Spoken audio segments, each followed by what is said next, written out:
C'est-à-dire que j'ai tellement attendu qu'on me donne ma chance que le jour où on me l'a donné, j'ai été à fond. Ça, je l'analyse très bien. Raconte la rencontre. Imaginez un monde où chaque histoire trouve sa voix, où chaque talent éclaire notre époque. La rencontre. Raconte la rencontre est un média digital natif à l'écoute de notre temps. Raconte. Les interviews grand format sont le premier chapitre de l'univers Raconte. La rencontre. Écoutez-les en podcast, visionnez-les en vidéo la rencontre. Et préservez-les grâce à nos publications imprimées collector. Notre passion pour l'image est infinie. Raconte, c'est le fond avec la forme. Préparez-vous à voyager au-delà des horizons connus, aux côtés de celles et ceux qui les redéfinissent. Bienvenue dans l'Odyssée Raconte. Raconte, s'écoute, se lit et se regarde. Raconte la rencontre. Bonjour Stéphane Guillon. Bonjour. Bienvenue sur Raconte. Merci. Comment on fait? On se tutoie, on se voit? Comment on se tutoie? C'est mieux, ouais. On sort de prise de vue en même temps. D'abord, et puis c'est un métier où on se tutoie facilement. Très bien. Vous êtes belge? On est belge, effectivement. Bah, en Belgique, on se tutoie aussi facilement. Effectivement, c'est vrai. Donc ça fait 3 raisons. 3 bonnes raisons. 3 bonnes raisons. Continuons, on va essayer d'en trouver d'autres de bonnes raisons. Ouais. Dis-moi, pour ceux et celles qui ne te connaîtraient pas, qui es-tu? Comment tu te définirais? Comment je me définirais? On commence par une question bien... Eh oui. Je dirais pas pourrie pour rester aimable, mais bien... comment les autres me définissent, je pense. C'est aux autres de répondre, c'est pas à moi de répondre. Moi, je me définis comme un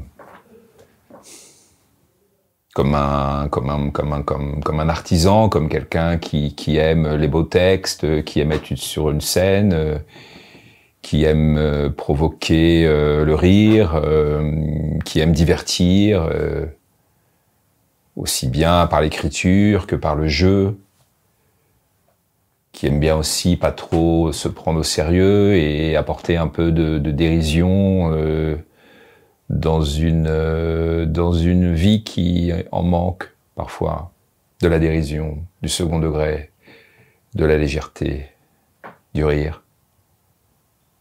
Pas mal. Ouais, c'est pas mal. Définition. Ouais. Ça dit déjà beaucoup. J'aime bien le côté artisan, cette image que tu as de toi. Oui, parce que on a peut-être perdu, mais pas seulement dans mon métier, hein, dans d'autres, la valeur justement du travail. C'est-à-dire qu'en vérité, le talent c'est 2% et le travail c'est 88%, 98%, 98%. Je traduis, comme ça c'est rare. Écoute, on peut traduire dans les deux sens, on est bilingue, donc Okay. t'inquiète pas pour ça. Ok.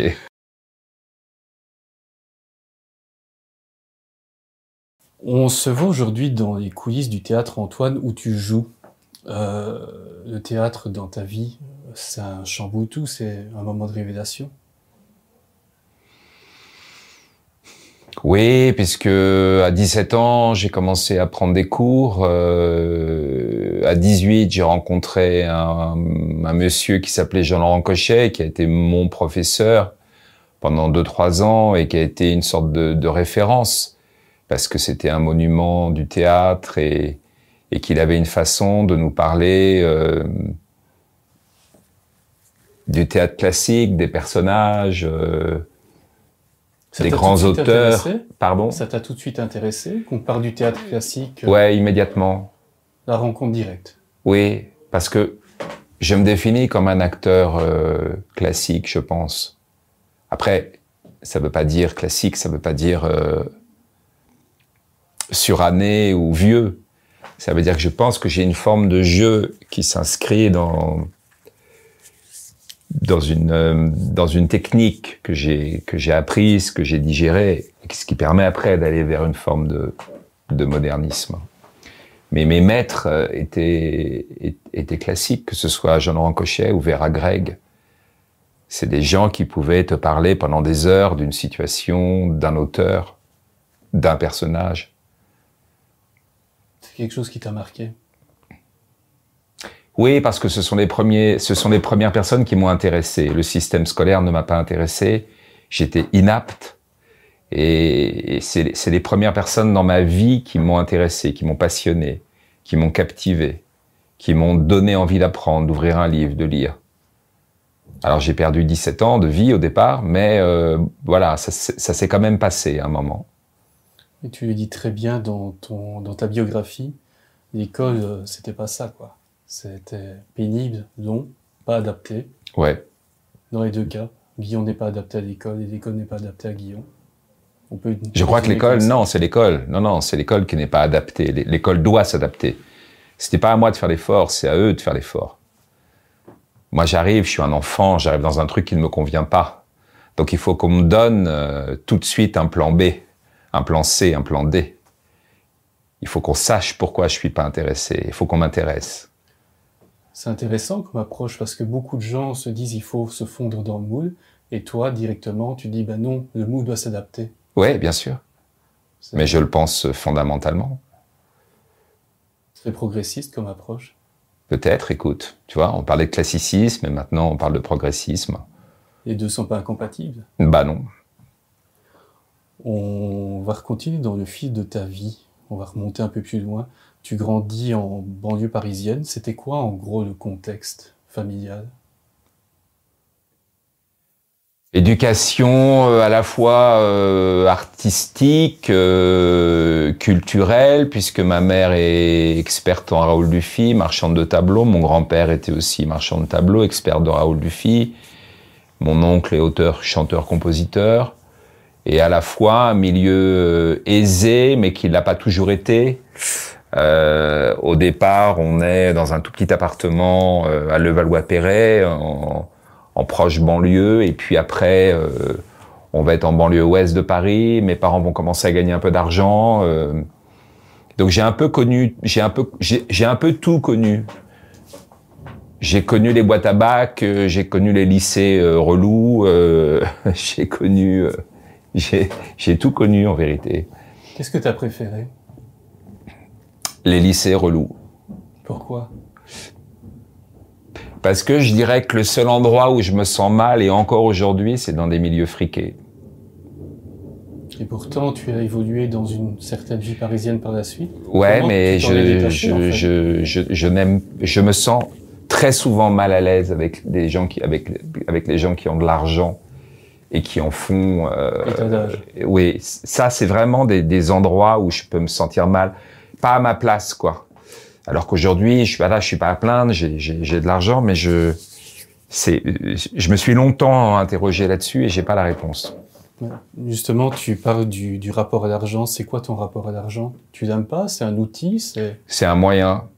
C'est un moyen de... À un moment donné, j'en ai beaucoup gagné. Et donc, j'ai fait comme tout le monde. J'ai acheté des voitures, des montres. Et puis après, j'en ai plus gagné du tout. Donc, j'ai revendu les voitures, les montres. Et puis aujourd'hui, je me dis, ça sert à quoi d'avoir 3 montres? De toute façon, tu peux n'en porter qu'une. Et que moi, ce qui m'intéresse aujourd'hui, c'est de faire des choses que j'aime profondément. Et être en bonne santé, quoi. C'est les deux seules choses qui m'intéressent. Parce que la vie passe quand même très très vite. Tu as eu comme ça un espèce de point pivot, un nouveau point pivot, où tu t'es dit, bah oui, ça en vaut pas la peine, quoi. Ouais, c'est-à-dire qu'une fois que j'ai eu la maison que j'aimais et que j'ai toujours, je me suis dit, bon, j'ai cette chance-là et j'ai pas besoin de plus. Je suis super content de ce que j'ai. Donc, je vais entretenir ce que j'ai.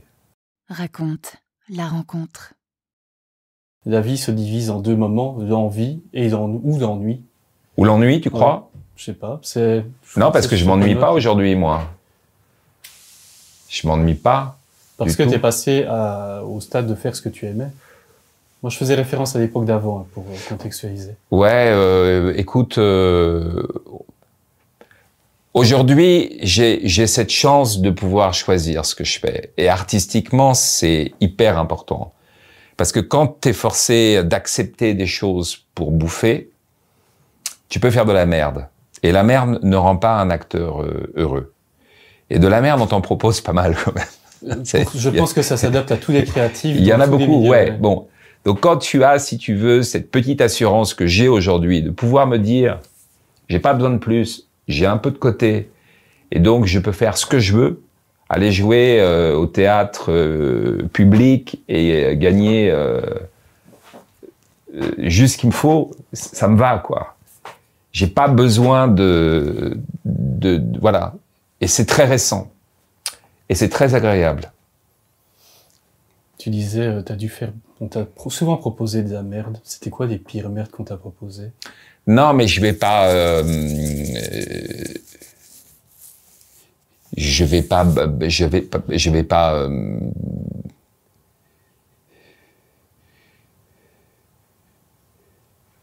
Parfois, on te propose des choses dans des séries ou des trucs où tout te tombe des mains, quoi. Ou au cinéma, le script, le truc, les dialogues. Tu te dis, non. Moi, j'aime profondément les beaux textes et j'aime profondément qu'il y ait tout d'un coup un personnage, un caractère à défendre. J'aime jouer. Je fais ce métier pour jouer, pour incarner des personnages. Et c'est la seule raison pour laquelle je le fais. Et pour divertir les gens. Donc si tout d'un coup, je crois pas au scénario, je crois pas à la série, je crois pas au rôle, et que je m'emmerde sur un plateau, je suis pas heureux. Donc je veux pas me mettre dans des situations où je suis pas heureux. Parce que quand on n'est pas heureux, on devient chiant. Est-ce que tu cherches un peu des challenges, des choses un peu plus difficiles qui te font aller au-delà de ce que tu pourrais faire d'habitude? Là, oui. Tu vois, depuis quelques mois, je me suis remis à l'anglais de façon très intensive parce que l'anglais, je l'ai parlé à un moment donné, en 1986, quand j'étais à Los Angeles. J'en parle dans le livre. Tout à fait. Et puis, je l'ai perdu, et puis je l'ai rebaragouiné un peu. Et là, je me suis dit, mais j'en ai marre finalement de maîtriser à peu près cette langue. Donc, je me suis dit, je veux la maîtriser complètement, totalement. Être capable de switcher du français à l'anglais. Et je fais ça comme un challenge. Presque de façon névrotique. Mais avec une énergie, une volonté, voilà. Ça, par exemple, c'est un challenge que j'ai. On en revient à ce que tu disais au début, c'est du boulot, bosser, se creuser, trouver, chercher. Oui, parce que finalement, apprendre, c'est quelque chose... Moi, je suis très fasciné par la mémoire, le travail de mémoire, le cerveau. Comment ça fonctionne. Par exemple, j'ai appris l'anglais aux États-Unis en 86, donc il y a longtemps, il y a pratiquement 40 ans. Et depuis que je me remets à l'anglais, j'ai des mots, même de slang américain, qui me reviennent en tête, tu vois. Donc c'est que cette mémoire était quelque part. C'est la même chose s'est passée pour Inconnu à cette adresse. J'ai joué le texte il y a 14 ans, et le texte est dense. Et quand j'ai dû le réapprendre il y a quelques mois, il est revenu très très vite. Donc il était stocké quelque part. Et ça, tous ces mécanismes de la mémoire, c'est quelque chose qui me passionne. Apprendre finalement, et surtout quand tu arrives à un certain âge, faire travailler ton cerveau, faire travailler ta mémoire. C'est très gratifiant. Ce serait presque comme entretenir ton corps, faire du sport. Le média Game Changer, multiples thématiques. On va encore avancer un peu plus loin dans ta bio, dans ta vie. Il y a un peu de passage autour des années 2000. Tu deviens chroniqueur. Tu passes en télé, tu passes en radio. C'est un peu le début d'une forme, si je puis dire, d'âge d'or pour toi, ou pas du tout? Oui, puisque ça m'a fait connaître. Ça m'a permis, on en parlait tout à l'heure aussi, de gagner ma vie, de commencer à bien gagner ma vie, parce que j'avais beaucoup galéré. Et ça m'a permis d'arriver à une certaine notoriété, et tout ça était évidemment... et puis les papiers à France Inter et certains Canal+ avaient beaucoup de résonance. Donc tout ça était intéressant. Après, le revers de la médaille, c'est que ce sont des marqueurs qui sont très forts, que ça m'a éloigné aussi de mon métier d'acteur, puisque mon image était devenue très forte et donc clivante, et que tout d'un coup, vous êtes le gars de la télé. Vous êtes plus acteur. Donc ça a été compliqué après de refaire tout un travail pour me relégitimer en tant que comédien, pour que les gens se disent. Et encore aujourd'hui, parfois il y a des gens qui viennent me voir au théâtre et à la sortie ils me disent on pensait pas que vous étiez comédien ou on pensait pas que vous puissiez. Voilà. Je l'entends encore. Une case en fait. Ben oui, parce que c'est la télé, c'est 2 millions de personnes qui vont vous voir tous les samedis soirs pendant des années, donc ça marque les esprits. Comment s'est faite cette transition entre le côté un peu Gadair et le côté tout de suite TD, 2 millions de spectateurs? Tu l'as vécu, tu l'as bien vécu, tu l'as mal vécu? Comment ça s'est fait? Non, mais tu la vis bien parce que quand même, on fait quand même ce métier à un moment donné pour être vu par le plus grand nombre, pour remplir des salles. Moi, tout d'un coup, mes salles de spectacle qui étaient vides se sont remplies. Donc, j'aurais mauvaise grâce à dire que je l'ai mal vécu. Après, il y a tout un phénomène par rapport à des expositions très fortes, les dommages collatéraux qui sont le fait que parfois tu te prends au sérieux, parfois tu prends la grosse tête, parfois tu manques d'attention aux autres. Voilà, il y a toutes ces choses qui vont avec une grosse exposition médiatique. Toujours pour recontextualiser, à l'époque, tu deviens ce qu'on appelle un sniper. Tu es sur les plateaux pour, entre guillemets, recevoir l'invité d'une manière où tu lui fais un portrait, mais un portrait où tu tapes. J'ai été un peu étonné quand on lit ton livre qui vient de sortir, Fini de rire. Tu en parles assez peu je pense qu'il y a 240 pages plus ou moins. Il y a peut-être 3 ou 4 pages qui en parlent. Pourquoi? Parce qu'une fois de plus, moi je ne définis pas ce livre comme une autobiographie. Je définis ce livre comme un accident de vie, c'est-à-dire que j'ai vécu une histoire extrêmement toxique avec une femme, et que cette histoire a été tellement violente, douloureuse, qu'il y a un moment donné, j'ai comme appuyé sur pause et que j'ai essayé de comprendre pourquoi, à 55 ans, à un âge où normalement tu dois avoir une certaine maturité, pourquoi ça m'est arrivé, pourquoi une telle chute, pourquoi et donc j'ai raconté ma vie. J'ai raconté ma vie à travers ma vie sentimentale, à travers les femmes que j'ai aimées, qui m'ont construite. Je commence évidemment par ma mère, et puis j'ai essayé en racontant toute cette histoire, de comprendre. Et finalement, quand tu te racontes comme ça, c'est comme si tu voyais ta vie avec une vision de drone, et tu comprends que tu as sans arrêt réitéré les mêmes schémas affectifs. Et évidemment, j'ai tenu tout le temps à ce que ce livre soit le plus divertissant possible, pour éviter 2 écueils, la prétention, parce que pourquoi ma vie intéresserait les gens, et pour éviter aussi le côté impudique, parce que j'ouvre la porte là. Donc le fait de rendre toujours les situations drôles, même quand elles sont tragiques, ce que je définis comme étant mon humour juif, même quand elles sont dures, toujours apporter le contre-pied, le pied de nez, le rire. J'avais été très marqué par l'autobiographie de Woody Allen, soit dit en passant, qui écrit aussi comme ça.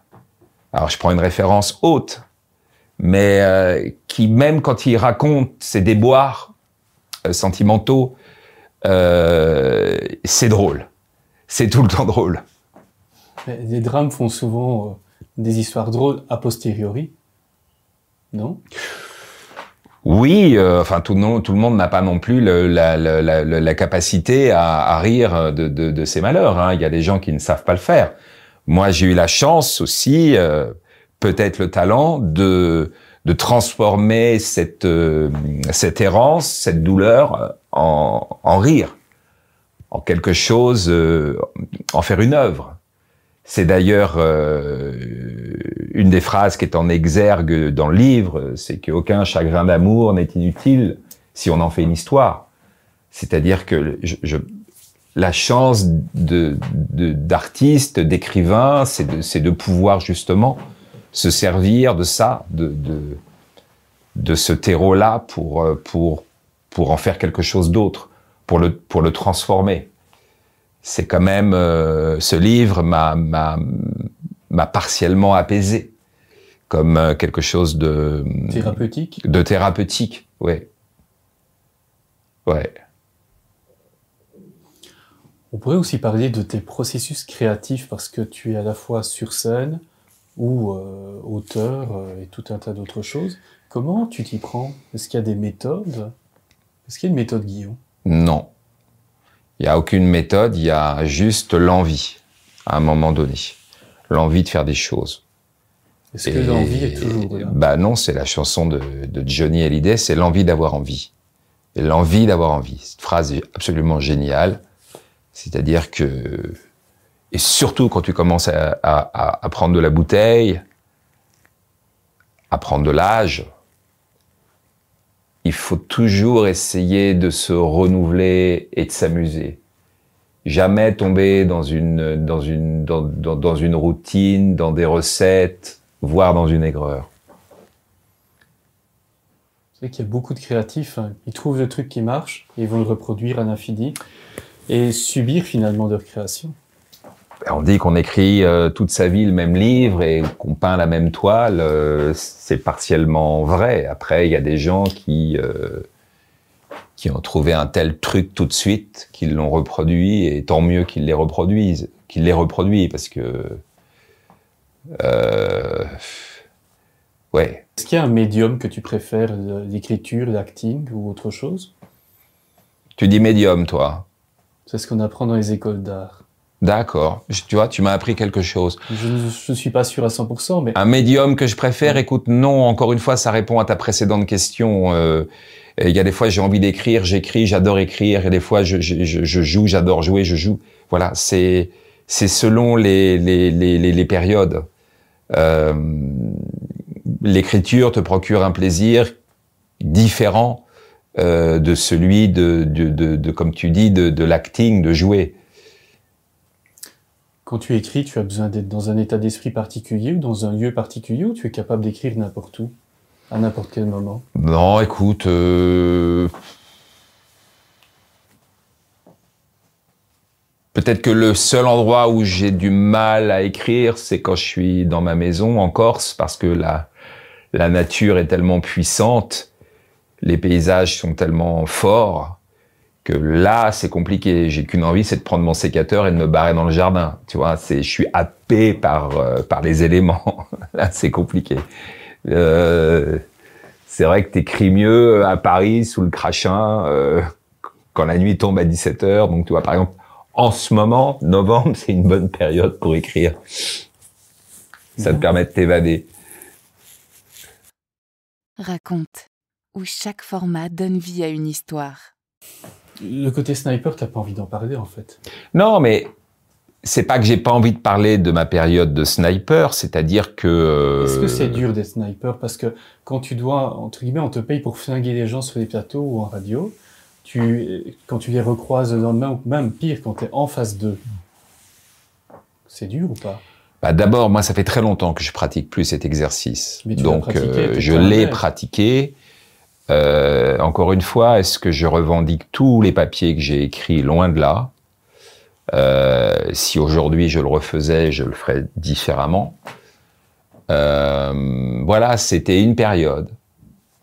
C'était un exercice qu'on m'avait demandé. À l'époque, ça ne se faisait pas. C'est-à-dire que je pense que j'ai été un des tout premiers à tailler des costards aux vedettes. Ça ne se faisait pas. Et aujourd'hui, c'est devenu pratiquement une caricature de flinguer les gens à la télé, si tu veux. Donc c'est important de recontextualiser ce que j'ai fait à l'époque où je l'ai fait, c'est-à-dire au début des années 2000, tout début des années 2000. Après, voilà, non, je ne revendique pas tout. Il m'est arrivé de m'excuser auprès de gens. Même des années après, tu vois, j'étais dans un salon littéraire, pas un salon littéraire, une foire aux livres, pardon, où je dédicaçais mon livre le week-end dernier. Et j'ai vu quelqu'un qui paraissait assez affecté à l'idée qu'on m'ait placé à côté d'elle. J'ai compris pourquoi. J'avais fait un papier sur un des membres de sa famille et j'ai été la voir et je lui ai dit, écoutez, voilà, moi, mon métier, c'est pas de blesser les gens. Donc, si j'ai blessé cette personne, j'en suis désolé. C'est pas, je suis là, encore une fois, pour divertir. Donc, si 20 ans plus tard, ça vous fait encore de la peine, c'est qu'il y a un souci. C'est que j'ai peut-être été trop loin, je ne me souviens pas de ce que j'ai dit. Mais en tout cas, voilà. Je suis pas là, tu vois. Je prends en compte l'autre. Alors peut-être que je le prenais pas en compte suffisamment à l'époque, et je l'ai expliqué dans mon livre, parce que tout d'un coup, on m'a passé le plat et que je me suis baffré. C'est-à-dire que j'ai tellement attendu qu'on me donne ma chance que le jour où on me l'a donné, j'ai été à fond. Ça, je l'analyse très bien. Il n'y avait pas de limite à l'époque. Si, il y avait quand même des limites, mais je regrette pas les papiers que j'ai faits sur les politiques, tu vois, parce que les politiques, ils peuvent se défendre et puis que ils y vont aussi franco. Ils se sont pas gênés pour me rendre la monnaie de ma pièce. Mais sur certains artistes qui avaient rien demandé, chanteurs, acteurs, musiciens, ouais, il y a des fois, j'y suis allé fort et c'était d'ailleurs pas mes meilleurs papiers. C'était souvent, d'ailleurs, mes moins bons papiers. Comme quoi. Ne jamais aller trop loin. Être dans la mesure, peut-être. Non, mais l'outrance est intéressante, mais voilà, c'est... Et Guy Bedos m'avait dit, méfie-toi de certaines cibles. Et il a raison, c'est-à-dire qu'un duel n'est intéressant que si la personne est en mesure, a les capacités intellectuelles de te répondre. Si c'est pour massacrer une chanteuse de télé-réalité ou comédienne de télé-réalité ou une chanteuse de la Starac qui n'a pas les armes qui arrivent, je vois pas l'intérêt, quoi. Tu vois, donc un combat n'a d'intérêt que si en face de toi, oui, si t'as Bernard-Henri Lévy en face de toi, que tu lui en mets une, le gars, il a des réseaux, il a la puissance pour te répondre, il va te répondre. Donc là, effectivement, ou comme parfois j'ai fait un papier sur Michel Onfray, en face de Michel Onfray, qui lui avait très fortement déplu. Mais j'estime que Michel Onfray, il est en capacité de me répondre. Donc ça change la donne aussi. Raconte la forme avec le fond. On vient de parler des combats avec des adversaires parfois puissants. Il y en a un qui t'a fait tomber, si je puis dire, DSK. Tu étais sur France Inter, tu étais quasiment sur toutes ces chaînes, sur tous les plateaux, tout le temps. Et du jour au lendemain, tu deviens persona non grata. Comment tu vis le truc? Alors ça s'est pas fait du jour au lendemain, ça a été progressif. Oui, je pense que DSK a été un des papiers qui a contribué à mon éviction. Est-ce que c'est une éviction ou une libération? Avec le recul. Non, t'es jamais content d'être viré d'une maison comme France Inter. Parce qu'attention, hein, France Inter, il y a une résonance médiatique très forte. Quand tu as une chronique quotidienne ou hebdomadaire à France Inter, ça veut dire que tu vas remplir tes salles de spectacle de façon très conséquente. Ça veut dire que quand tu écris un livre, tu vas en vendre beaucoup. Moi, j'ai vécu ce succès très très fort. Des salles pleines à craquer. Tout d'un coup, je vais dans un théâtre et je jouais à guichet fermé sur 4, 5, 6 mois. Ça m'est plus jamais arrivé depuis. Donc, t'es jamais heureux de te faire virer d'un endroit comme ça où tu as une telle force de frappe. Ouais, non, t'es pas content. T'es pas, voilà, après, il faut gérer les salles plus petites, il faut gérer plein de choses derrière. Et c'est justement ta capacité à te renouveler, à te remettre sur tes pieds, à... Une résilience? Oui, une sorte de résilience, oui. Dans quelques minutes, pour rappel, on est dans les coulisses du Théâtre Antoine. Tu vas monter sur scène pour faire un rôle très difficile. Une personne, on va dire, peu recommandable, fréquentable. Ouais. Comment est-ce que tu vas te préparer? Est-ce qu'il y a une méthode? Qu'est-ce que tu vas faire dans ta loge qui est juste à côté de la pièce? Écoute, là, comme on n'a pas joué depuis 3 jours, on a eu une relâche parce que on n'a pas joué lundi et mardi, 2 jours. Généralement, le mercredi, je revois mon texte, toujours un petit peu avant, tu vois. Parce que c'est un texte très dense, que j'ai appris par cœur, et qu'il y a des mécanismes. Donc je pense que je vais revoir mon texte. Un bon élève, finalement. On en revient à la genèse de ce qu'on s'est dit tout à l'heure, c'est-à-dire que il n'y a pas de secret, il n'y a que du travail. Eh bien, merci beaucoup. Vous restez voir le spectacle ou pas? Ah, avec plaisir. Vous avez des tickets ou pas? Ah, on est venu clandestinement. Bah alors, je vais m'occuper de vous mettre des tickets. Merci. Bon, je m'en occupe tout de suite. Merci à vous. Merci beaucoup, Stéphane Guillon. Merci. Oserais-je dire artisan? Ça me va très bien. Eh bien, merci beaucoup. Merci. Raconte, s'écoute, se lit et se regarde.